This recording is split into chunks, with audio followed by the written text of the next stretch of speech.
welcome to the next episode of Attention Deficit Hyper Desi. I'm Coach Ankita Jagtiani, Dadachanji. I'm an ADHD coach and a fellow ADHDer. So the goal for putting together this podcast was to bring experts to talk about everything ADHD in a very simple and relatable manner and in a stigma-free manner, bringing the Desi context to all of you.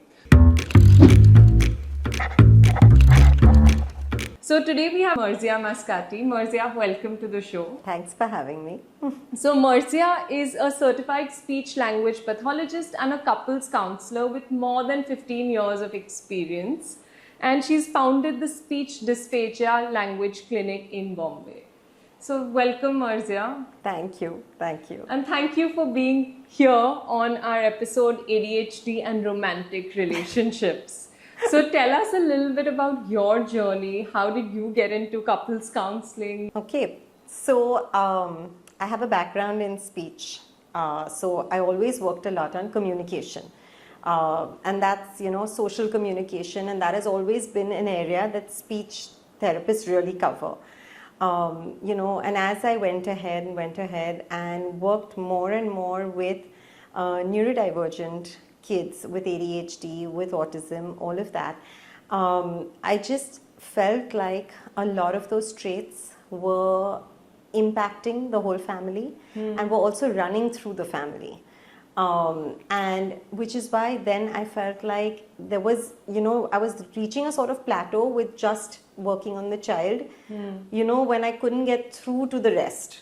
And that's why I decided to get into, further get certified and learn and become like a couples counselor and work with neurodivergent adults.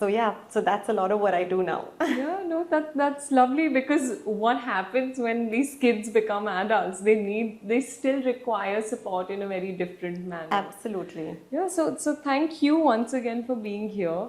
So while we talk about communication and miscommunication and connection and disconnection between couples, I'm sure there is a lot of family involvement too. What are some of the most common misunderstandings you feel there is on ADHD, and how does it impact the family dynamic generally? So the most glaring one that we hear all the time is someone's being naughty. Right? And then this naughtiness, laziness, all these things, so smart but still can't get themselves to do it. They're just being defined, they're being this way, they're being that way. And then the way it runs through the family is, but even my son was like that. Like that's coming from a grandparent. And then he grew up and he's okay, he's fine. So, and that's what that naughtiness has turned into something else. It's always a lot more obvious in a child, but in an adult, it impacts the relationship, which other people can't see. The naughtiness has to get translated into something. Where else does it go? Exactly. So from being hyper as a kid, it turns into other things which we'll probably explore. Right.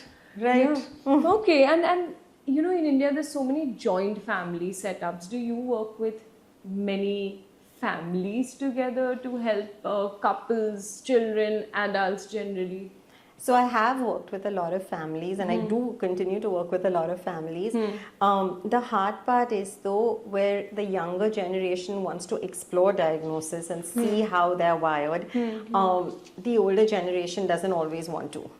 And then sometimes that, ADHD or whatever just remains undiagnosed.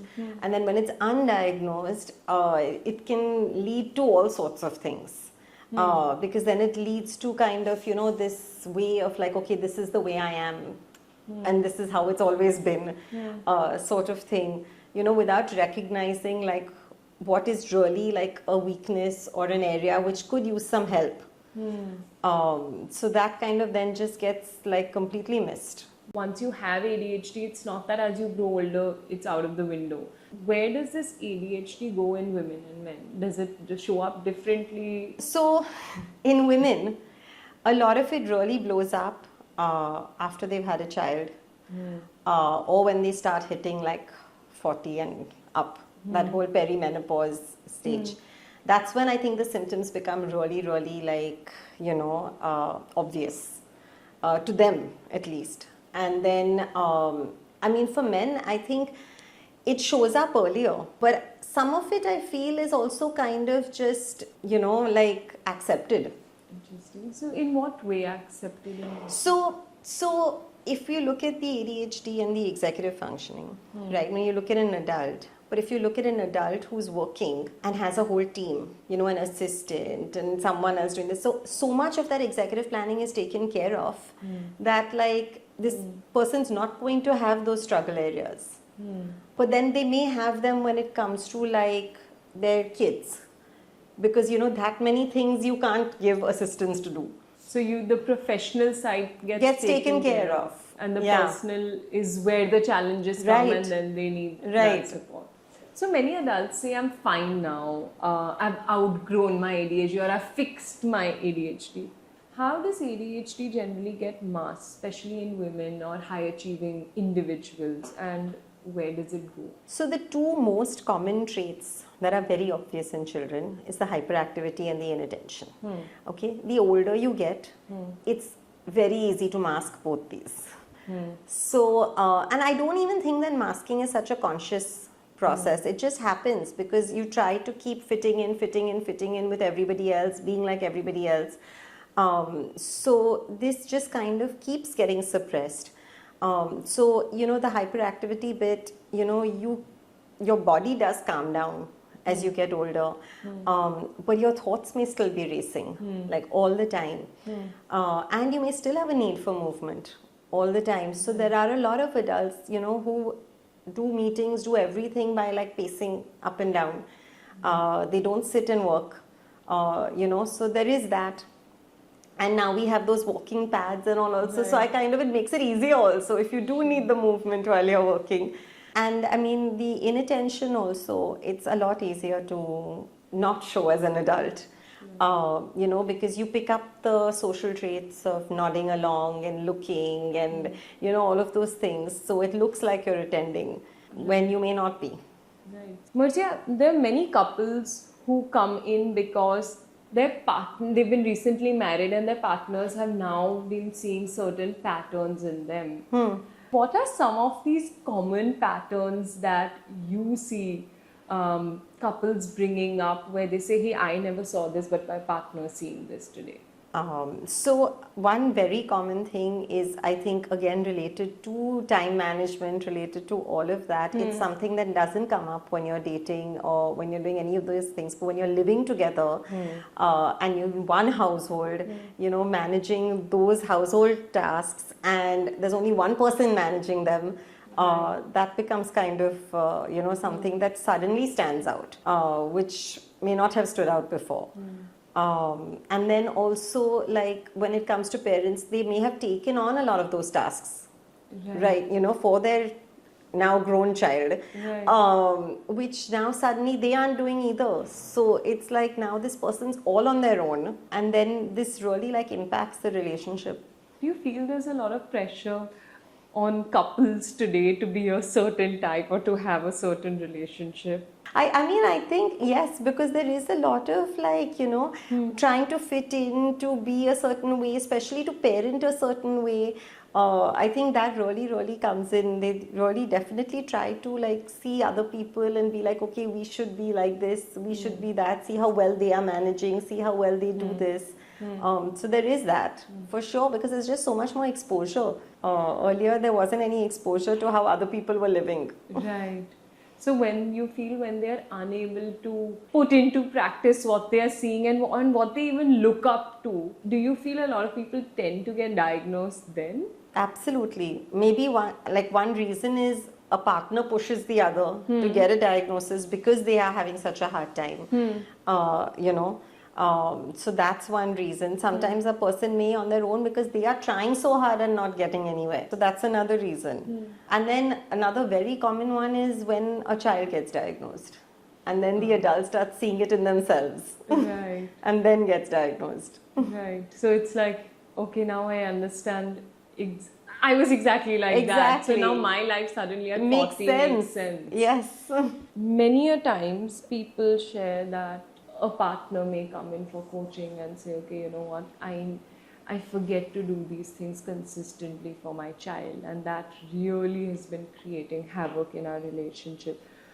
What do you feel, since you work with so many couples, what is a pattern that you're seeing that it tends to erode trust between couples over time? So, the thing is, when one partner says that I forget X, Y, and Z, and whether it's something to do with a child or whether it's to do with a special occasion, birthday, anniversary, any of those things, I think the opposite person is, a very natural thought process is, I don't matter enough. Because if I did, you would remember. If it is important enough to you, you would remember. And I think that's the pattern I see the most. Because the other person is just believing that the partner that forgets doesn't care enough to remember. Because it's so invisible that it's so hard to, it's not the same, like I always say this, it's not the same as like having a number and wearing glasses. You can really tell, okay, the person is having trouble, you wear the glasses, you can see better. So you're not going to tell that person, remove your glasses and now come on, if it's important enough, you'll be able to read. That's so lovely. But this can't be seen. It can't be measured as accurately as a number can. So I think that's the thing that comes the most, and it's validating that partner that, I get that you feel like this person doesn't care. But the ADHD forgetting has nothing to do with how important the person is. What do scenarios like this do to both the individuals? Like you said, one partner whose birthday has been forgotten, let's say, feels like they are not important enough. Now, what goes on generally in the person who's forgotten their mind? This entire loop will go, right? Like maybe they're anticipating their birthday, they're waiting for it, they've built up this whole thing in their head, and then there's nothing on that day. So then there's huge disappointment, there's this, I'm not important enough, this is not important enough. And maybe it wasn't like this when they were dating. And there's a very good reason for that. Because when you're dating somebody, you're masking. And when you get married or you've been with someone long enough, if it's also been a long-term relationship, you stop masking, which actually shows that you're way more comfortable with that person. But then it starts looking like you don't care. Is there a lot of guilt that the individual or the other partner would feel in a situation where they have forgotten? They have ADHD and they have forgotten the birthday. Huge guilt. I feel like they feel so bad about themselves. And then, there's this whole thing of, okay, I have to do it better next time. Like I have to. But then, the brain is wired the way the brain is wired. So it's even the next time may be the same. So it's, and then their own guilt, then the external guilt. It's a lot. When someone comes to you, of course, you understand that there are some challenges going on in the relationship. What would be your process to work with them and sort of help them? So I think the way I like to start is kind of, make each other aware of each other's perspective. Because I think it's just always two differently wired brains. And they need to kind of find a common communication channel. So it's, instances like this where you try and explain what the other person was thinking. What they did or didn't do is something different. But what was the actual thought? Or there may not have been a thought. But why wasn't there a thought? So it's explaining that perspective and then trying to figure out some way of, bridging this gap. But sometimes it means one person taking on more of the planning role, which is not a bad thing if it's a strength for one person. So it just depends on what each one's strengths are. So you're saying make use of your strengths as a couple. Exactly. Overall, and weak point and vice versa. Absolutely. Like in my own relationship, my husband's strength is travel planning. He does it like to the T. I cannot do it at all. And he expects no involvement from me. Right. So it's, so we've understood that. And then it's the other way in other things. So this whole thing of doing things together is great, but it can also lead to a lot of stress and pressure over time. Exactly. I think it's totally fine to enjoy an experience together. But to get to that experience, it may be one person over the other. Fair enough. Yeah. So you spoke of a few things. One is somebody missing, birthdays or important dates, not showing up on time. What are some other executive dysfunctions that tend to create, So in women, a lot of what I've seen is this decision paralysis.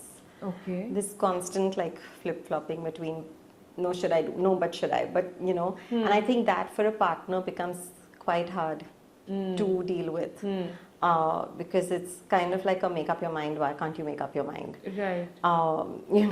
Yeah. And it's truly a struggle area, right? Because it's like you make up your mind about one thing, but then you're thinking about that decision, then you need to change it. But then the other person needs to get that. Right. Because from where they're sitting, it just looks like you're just being indecisive. And it stresses, it's a constant conversation, even though it can finish in a second. Exactly. So, it drags on sometimes for weeks. Yeah, so I remember this time where my husband, that time we were dating, and he said, why don't you, when you're upset, why don't you just tell me? And I was just thinking, hey, I come from this family where we don't confront each other, right? So in my head, I was like, okay, this is great. So just by having someone point that out, yeah, it's okay to talk. At some point, there was this thing where he shared something with me, and when he was communicating, suddenly my rejection sensitivity showed up.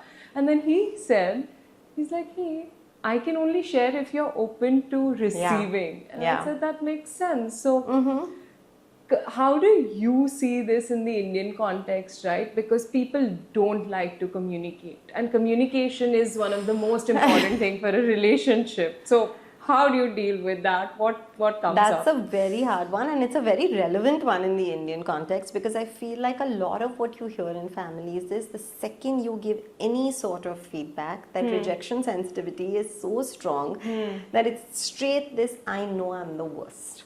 And then it's like, especially when you're talking to like an older generation person, and then when you're met with this, you're not going to say anything else. Right. So that conversation kind of ends there and there. Right. And I think between like a young couple and in-laws, and then like how do you work on things to kind of live in harmony, whether you live together or live apart or anything, it's still, if you need to like convey, because you've had a new person enter the family, if you need to convey a little bit of how this person likes things or may want things, and then you're met with this sort of okay, I know I'm the worst, and I know you just want to tell me, and you just want to correct me, and all these things, it becomes really hard. Right. And for everybody. Yes. Yes. Yeah. So how important is it for couples to have high-stake conversations, specifically when it comes to money, intimacy, future planning? Tell us more about what you've experienced with your clients. I've actually been doing quite a bit of premarital counseling, which I think is great, and I don't know why we all didn't do it before. It's really great to kind of, just be on the same page, exactly like you're saying about finances and everything. Kids, no kids, homes, like work, literally everything. And yes, a lot changes once you start living together, but it's not a bad idea to talk about a few of these things at least beforehand, so you know kind of what you're getting into. Right. Because I think for a lot of marriages where the person stops masking post-marriage, that change becomes really hard for some people to deal with. And understandably so, because you're seeing a different person from the person you dated. So, so it's nice if some of these things are pointed out beforehand. So I've had this experience that many a times at midnight I will get a message from a client saying, hey, can I please book a session with you next week? When can I come in? When do you have a free slot? And I would respond the next day, and then suddenly they would ghost me. Right. Right. So I see a lot of impulsivity. I'm feeling like this, so Yeah. I immediately need to do it. Do you feel like that impulsivity as we grow older, you see that more in men or women? In both. In both. In women, it may show up as, it's contradictory because sometimes there's the decision paralysis, but sometimes there's the over quick decision making. And then obviously you're still ruminating about it in your head, but there is this over quick decision making. There may be very, very high, like, emotional outbursts, anger sometimes, or maybe sometimes just extreme emotion, crying, who knows. So sometimes that's the impulsivity bit. And it's sometimes also triggered by just being sensorily overwhelmed. So I see a lot of that. Sometimes the impulsivity is like shopping and things like that. And then in men too, like I think some of it becomes habits, like addictive habits, and then some of it can be like just losing temper quickly, Right. Which again as an adult becomes more acceptable than it is when you're younger. Right. How should somebody whose wife is extremely impulsive or gets these emotional outbursts, how should they deal with the wife in that moment? So I think at that time you can just be there for the person and just sort of, like validate the feeling. I know you're upset. I know what they said was really upsetting. Like this happened recently, in a session where the one partner was like, but that's not such a big thing to cry about. And then that's like instantly invalidating because it was a big thing to her. And then he said, but this, keeps going on about the same people again and again and again. So he had already dismissed it. And maybe this has been the 10th or 20th time that this has come up, but obviously it's something that's bothering her and needs some space to be vented. And if not to a partner, then who is she going to vent it to? So I think at that time just to listen and be validating, and you don't have to give a solution. That's the other problem that comes up. I think a lot of people are so solution oriented that when you're venting something, they're automatically thinking of, okay, you can do A, B, C, D. And when someone is in that state, they don't want to hear A, B, C, D. So just that space is more than enough. But this is a hard one for couples to practice because it's not so easy for sometimes a partner to just give that space without giving a solution. And also not bring their emotions in. And bring their emotions in. I mean, sometimes I honestly tell people you can start off by saying, I just want you to listen. Don't give me a solution. Right. So it's okay to communicate. You're saying it's okay to communicate what you need. You should communicate what you need because this whole thing of the other person needs to figure it out leads to the most amount of problems. So we're not mind readers. Exactly. And so it's good to say what you need. Exactly. Yeah, so how do you see relationships evolving over time and couples actually being in a great place despite the executive dysfunction? When I think wiring is truly understood and you make that space for each other. So like if someone's having a hard time emotionally and you have that space for them without giving solutions, without fixing, just hearing someone else out, that's like I've seen people kind of get, into that whole process and it really is very supportive for both. And the communication aspect, if they become clearer and clearer and don't hesitate for asking what they want at a time when their emotions are high or low or whatever, if they're clear about what they want, I think that really helps strengthen a relationship because then the other person's not being a mind reader. It makes it a lot easier for both people involved. That's so beautiful, but what should the person do in order to also hold themselves back? Because I'm just thinking, right, there's so many couples who want to make things work and that's why they must be even coming to you. Yeah. But somewhere their emotions just get the better of them. So when, let's say there is a scenario where one partner is feeling extremely distressed and is really upset about something the other person did and they share it. Now in that moment, their instant response may be a reaction What should they do in that moment? So, you can't stop an emotion or a reaction, right? So you have this big reaction, and then the other person gets defensive, very naturally so. And I think sometimes these things happen and it's okay, and there's no need to like feel so bad and guilty about it because it's very natural. But I think what's important is to repair it afterwards. Okay. So, after this whole big blow up, then to go back, think about it and be like, okay, this is actually what really upset me. Because you can think clearly later. Right. And then maybe the other person's not going to be as defensive and can also think about what they could do differently. Right. And I think with a lot of people, sometimes if verbal communication is hard, I always encourage them, please message. Really? Message, Wow. email, do whatever you need to, because sometimes written is much easier for a lot of people. Sure. They can put their thoughts down much better when they write. They don't want to say them because, again, obviously you're also reading the other person.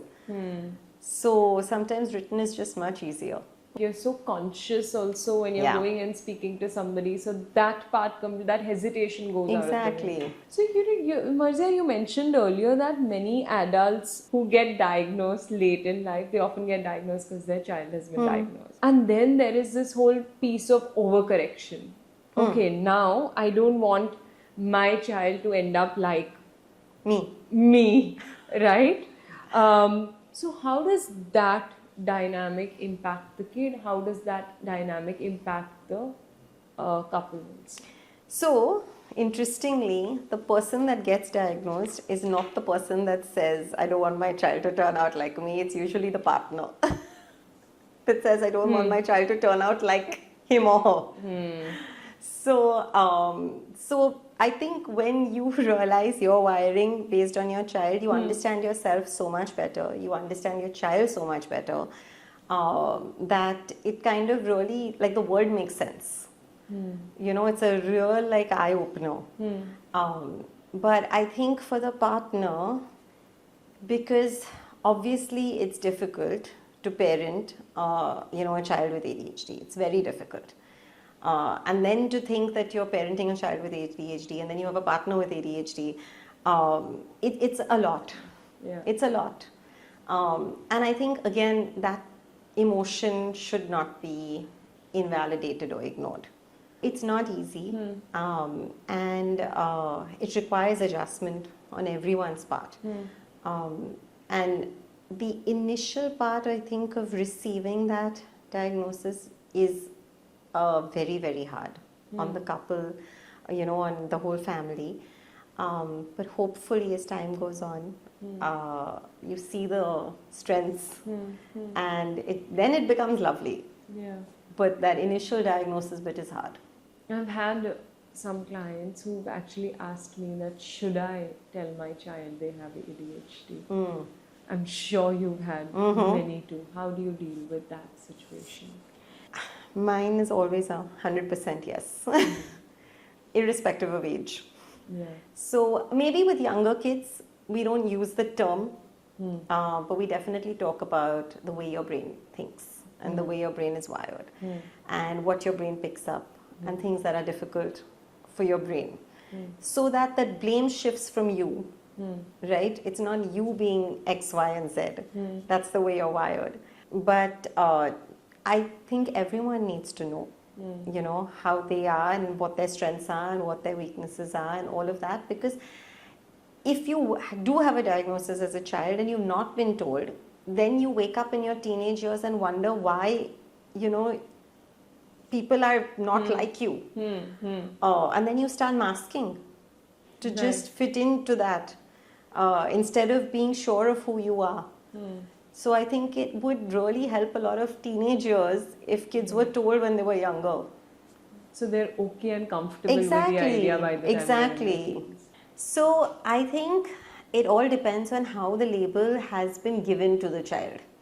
That's what's very important. So testing is one thing, but then explaining it in a child-friendly way, that you don't see it as something that's deficient, which it's not. It's a different wiring system.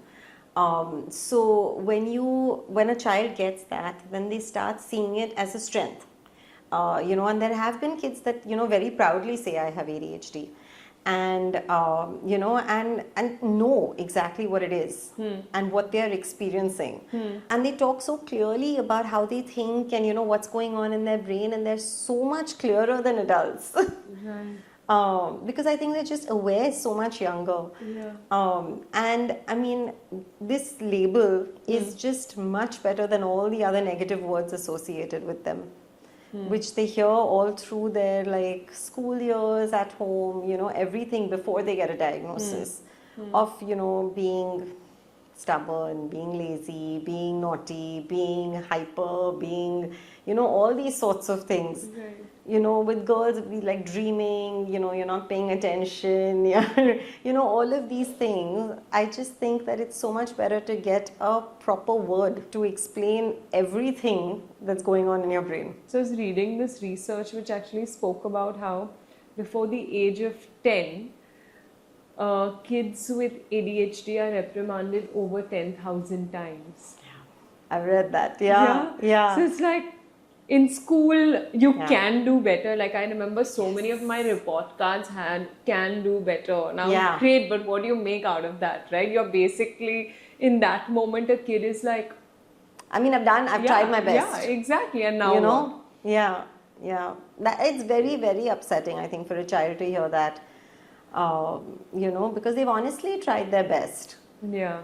So, and I think it's important as an adult to operate from the fact that a child is giving their best. Yes. So, Murzia, what's your take on the ADHD tax that one partner often ends up paying emotionally or logically, or it has to be the more functional one in the relationship?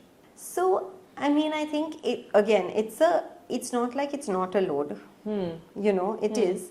But I think that this executive functioning sort of or dysfunction or whatever is such a huge piece of our daily lives that when that one person takes on the load of that, they feel like they're doing everything. But it's not everything in a relationship. There's a lot more. And even when it comes to, say, extreme emotions and all of that, yes, it is taxing for the other person to maintain stability. And again, they don't always have to maintain that stability. It's okay for both people also to kind of adjust to each other. But even if one person has to maintain more of that stability, it's also not the only thing in a relationship. So there's a lot that a person with ADHD brings into a relationship as well, right? Like the whole spontaneity, the adventure bit, the fun part, which is very, very important to a relationship, right? It's not just all about kind of making through like schedules and routines. So I think that's the living part of life. And, this is kind of the getting through the day sort of thing. And it's lovely to have a mix of both. So when you see each other's strengths, that's when you can have that mix of both. Otherwise, you're just kind of, I think, stuck in that rut going through that wheel. Sometimes one partner may feel that because I have ADHD, it's my fault my kid also has ADHD. I'm sure you've worked with individuals who've had that thought. How does somebody who's feeling that way really shift how they're feeling? This I have heard a lot. I've brought this on. But it's something that you have to kind of scientifically explain that like you've not chosen your neurology. It's something you've been born with. On the same way your child has not chosen their neurology, it's something that they've been born with. And again, a child is not the product of just one parent. They have a bit of both. So even if your child has ADHD, they also have a little bit of the other partner. So it's always a mix. And, I think that shifting that blame, it really helps in a relationship. Because people carry so much baggage, so many like generational patterns of guilt that they bring, and especially when they have kids. It's, you know, like this is the way it used to be, this is the way I used to do it, so I have to do it this way now for my child. But then you have to understand your capacity. Are you able to do that much for your child? So that's another conversation that I have a lot, you know, where, you know, someone will tell me, but, you know, my mom or my, you know, we used to do X, Y, Z, like all these things, and I'm just not able to pull it together and do it. And it's not about pulling it together. First of all, you know, even the pace of life now is so different from what the pace of life used to be. And then you add in the neurology, you know, and it may not be possible to, you know, bring your children up the exact same way you were brought up. And why would you also want to do the exact same thing? Yeah. So it's okay to move from that pattern. Right. But I think it sometimes needs an external person to say it's okay to move from that pattern. So sometimes all they need is that validation to be told that they are not going to be judged or they are not doing it wrong.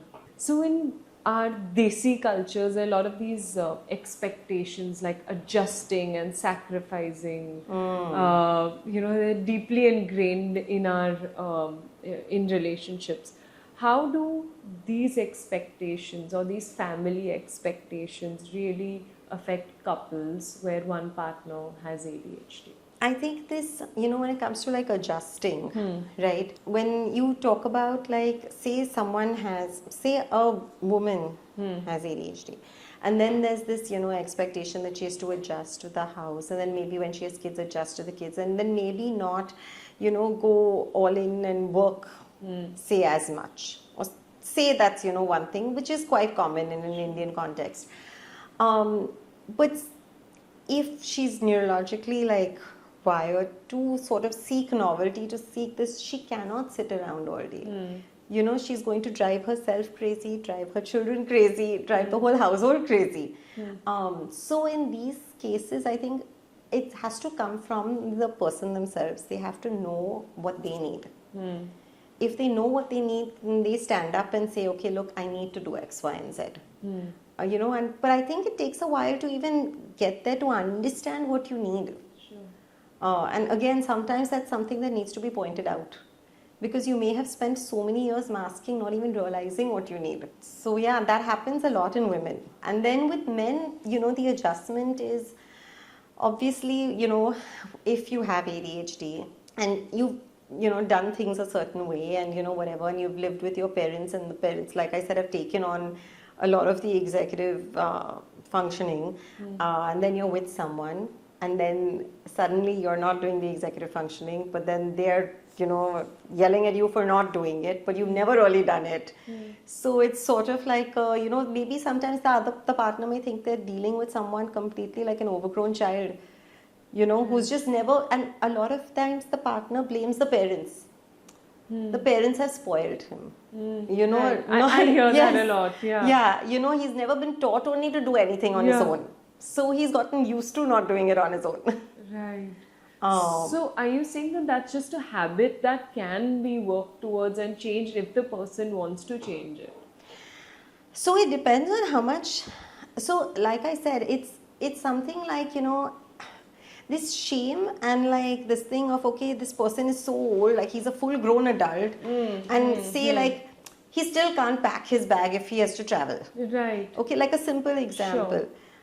But okay, maybe he can't pack his bag when he has to travel, because genuinely organizing what he needs for a 3-day trip, you know, taking that out is a struggle area. Maybe yes, he can do it, but it will take him 5x the amount of time it would take you to do it. Sure. So then why not use resources, you know, more like where they're needed. Right. So it's not really about packing that bag, it's about the fact that they need to start, and that overwhelm with, oh gosh, what do I need to do? And then that person crashes and goes into the procrastination mode. And then it just sits there, right? And then in the end, maybe the partner has to pack it. And then, you know, they turn around and say like, I mean, you're so old, I can't believe you can't do this by yourself. Right. So instead, maybe they can sit and make a list together. Yeah. What else do you feel they can do in situations like this, where one partner feels that the other one is should have it all figured out because they're at this age. I mean, so then back to the communication. The person that is struggling with this Right. first has to recognize that this is a struggle area. That is hard because, again, if someone has done it for them before, they also may not recognize that this is hard for them. So one is recognizing it, communicating it to your partner. Look, I'm really struggling with this. Can you just help me? Or can you just do it? You know, it's okay for the other person to do it. Right. If it's not going to take them so much time. If it's a struggle area for both, then yes. Then we have AI today to help us with our lists. Exactly. Yeah, but I see this, I hear this, this specific example that you've given a lot, that it just overwhelms me. I just completely shut down. So I always say procrastination is an effect. It's not the cause. So you're saying it's important for couples to understand what the cause is. Right. And not just look at the procrastination. Right. Can you just share a little bit about this whole thing where spontaneity is really celebrated when a couple is dating and say one of them has ADHD? It's amazing, it's great fun, but suddenly when they get married, that is looked at as unstable and irresponsible. Right, because I think the person, the non-ADHD partner, obviously gets very caught up in this entire routine of life. And you know, they are looking at, okay, what next? I have to do this task. Okay, then what next? This, then this, then this. Whereas the other person wants to do things spontaneously, and it's like, are you crazy? Where's the time for this? So I think sometimes when you get married or you're in a long-term relationship, you get into a routine. That routine then becomes very important to one partner and is not that existent to the other partner. So I think that becomes a very, very an area of a lot of conflict.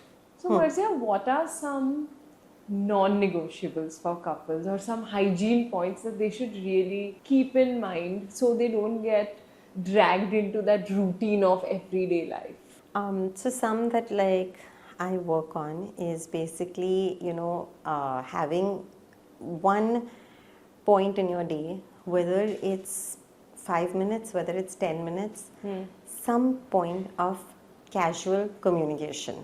I just feel like couples lose that, because all communication becomes transactional. It's all to just do with the routine. And nothing becomes about just life. So some amount of casual conversation, I actually structure it and break it down and give it. This is how to have this conversation. Wow. So that's important. And definitely to take some time out for themselves, which is not easy. Not easy also when you have kids. But again, it doesn't always have to mean stepping out. It can also be at home. But I think it's important, especially when you have kids, to have some time away from the kids. So something recently that I was talking to this couple about was not having dinner with their kids. Now, and what I got met with was, but that's the way I was raised. We always had dinner together. And I said, yes, I get that. But it's also okay to sit with your children at dinner time and talk. Nobody's saying leave them alone. Talk to them, but then have dinner one-on-one. So at least you have that time to connect. Right. Which is quieter. Right. Because you can't really talk if you have kids talking over you. Right. So those sorts of things. But this overall communication in any form. Everything comes down to that. Everything comes down to that, and in any form. Whether it's verbal, whether it's written, but some point of communication. A lot of people, when they completely lose track of time and they're working, and then a partner will say, well, hours go by and I just don't hear from them. And again, I'm not important enough. So it's almost like saying, okay, you set alarms where you can just send a message in the middle of this. So some point of communication, just so that you know that the other person is there, and you're connected in some way. Right. I really like that you said everything becomes transactional. Yeah. So this is how they can really break it. Just spend 5 minutes and that's that. So it's not that you have to go out for dinner every week together, because that's also a 2-3 hour process. Exactly. And that's such a big load also of planning that dinner and making that reservation, all those steps. So this is just more practical. Right? I also see couples where one partner has ADHD, their social life becomes very haphazard. Either the one person wants to go out a All the lot, time. maybe the Yeah. other person wants to stay in all the Yeah. time. How does a couple create a balance where one of them has ADHD? How do they create a balance in their social life? So I think that's again, with one person who loves to go out, and a lot of people with ADHD do, and it may become a bit exhausting for the partner. But so in those situations, we talk about like, okay, what would be, an amount that you're okay to go out. And I think it's okay to make these things as concrete as possible and pick, say, maybe 4 nights a month or 5 nights a month or whatever. Okay, so 5 nights a month together, are you okay if the person goes with friends on their own, say another 4 nights? Something like that. Right. Some sort of contract. Yeah. Earlier times there was always this thing that a couple always went out together. Together, exactly. And I don't think that's necessary anymore, because it's both people aren't the same. And you also don't want the person who doesn't really want to be there, because then you again have this guilt of, okay, then we should go home, we'll leave early. Whereas the other partner may really like enjoy that time out. So again, comes back to communication. Yes. Communicate what you need and, Yes. and manage it. And manage it.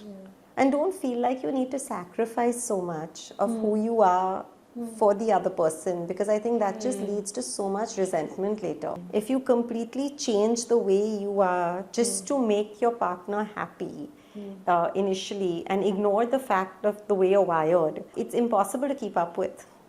At some point it'll blow up. And then you'll think about how much you've given up, which may not have been necessary, because if you have a communication and a conversation about it early on, you'll find a way to make it work. So Murzia, you spoke about how communication is really the crux of every relationship. There are 2 very common traits that I see with individuals who have ADHD. One is perfectionism and one is people pleasing. How does this show up, especially in women? So I think, in women, anyways, women tend to take on a load. One is taking on. So a lot of it is also like general, the difference between girls and boys and upbringing, where, like somehow women are just taught to take it on, to kind of, and they get praised for adjusting and praised for all these things. Now, if you're a woman with ADHD, people pleasing is a very big trait. And again, they've always been praised for adjusting since they were little. So this constant, adjusting makes you grow up into an adult who's not able to have any sort of boundary. And just because you've been so rewarded for it, right? Whereas in a boy, that would not happen. Because they usually get pulled up for being hyperactive. So it's very different. So for a girl, then you grow up and then you have this sort of thing where you just can't set a boundary and you end up completely, like I tell people, exhausting your battery. You have this limited battery and it gets completely used up. And then there's nothing left for anyone at home, because that's where it comes out the most. So nothing left for your partner, nothing left for your kids, if you have kids. And then maybe you blow up at home or cry, And that's just because you've done more than your system could take, or taken on more than your system could take. And whether you're taking it on at work, or whether you're taking it on in your social life, or whether you're taking it on in your family life, I think women with ADHD have a very hard time understanding what their capacity is, because they've always pushed themselves beyond their capacity. And a lot of what I see is, as women get older and there are hormonal changes and your body can't do as much as you used to, I think that's when maybe they start realizing how much they can and can't do. Because then they somehow really need to slow down. But then there's the guilt of, how can I not do it? Because I always did it. Right. So I think, recognizing that pattern and then helping them set those boundaries, that's important. But I think setting boundaries also has to come from understanding who you are and why it's hard for you to set boundaries. So, yeah. Yeah, and in the Indian context, that's exactly what we have seen. And we continue to see actually in a large way also, right? That you know how to multitask because you're a woman. Right. You just know it, and it may not be true because ADHDers just can't multitask. And the perfectionism, that's another very big trait, which sometimes, I see in younger kids where they do this writing, erasing, or tearing up something because they don't like how it looks. And then it's again like, none of this disappears when you get older. You still are so hard on yourself because you feel like you've not done something the way you've liked it or the way you would want it to be. Sure. And then none of that shows, right? Because it's not like you're writing and erasing, but it's going on inside. And I think this load that's carried because of perfectionism it's very high. And I think that's what causes a lot of anxiety and then leads to all sorts of things. What can a partner in specific do to help their partner who has ADHD be okay with not being perfect? Maybe praise the partner for things that were not done perfectly, Right. And just, give that support that they're there, whether it was done perfectly or not done, at least it was done. Right. Or sometimes even if it was not done, it's okay to have not done it. That's a big important one. Murzia, thank you so much for all the insights you've shared today. But before we close, I'll ask you a couple of questions and you can just answer them in one word, one sentence, basically whatever comes to your mind. Okay. So the first one is, what is the most common ADHD relationship misunderstanding that you hear of? Thinking that something's not important enough to the other person. One red flag in a neurodiverse relationship dynamic. A red flag would be a lack of diagnosis. One desi phrase you wish you could ban during a conflict. Taking on this victim role of I know it's my fault. One tool that builds connection instantly between couples. Working on the communication, so maybe structured communications until they become natural. One sweet relationship success story that you've witnessed in front of your eyes and in your clinic. Oh, so many of them have been so sweet, but I think, honestly, when a partner, not in one, but when a partner, there comes this shift in therapy where the other person just finally gets it. Like they get that the partner is not doing these things on purpose. And I love that moment because when they get it, it's like, that entire shift in perspective happens. And then everything becomes easy to work on. I'm just going to share a few things that really, really, I think, help me as well. One of them being that we end up in our relationships living by routine. So just not living by the day, but living life as a whole. The second one being how communication is extremely, extremely important, and it can be done over text or email in a written form as well, right? And lastly, how casual communication becomes so important because everything becomes about transactional, about with the routines and other things. So thank you very, very much for being here. Thank you for having me. Thank you so much, Murzia, for being here today and sharing your insights with us. If you all want to see more of Murzia's content, please follow her on Instagram on SDLC. If you've ever felt misunderstood or unsure about your ADHD, I hope this conversation has given you some more clarity and comfort. So remember that ADHD is not a flaw. It's just a different rhythm and we're all here to dance to it together. So this is me, Coach Ankita, signing off, and I will see you on the next episode of Attention Deficit Hyper Desi.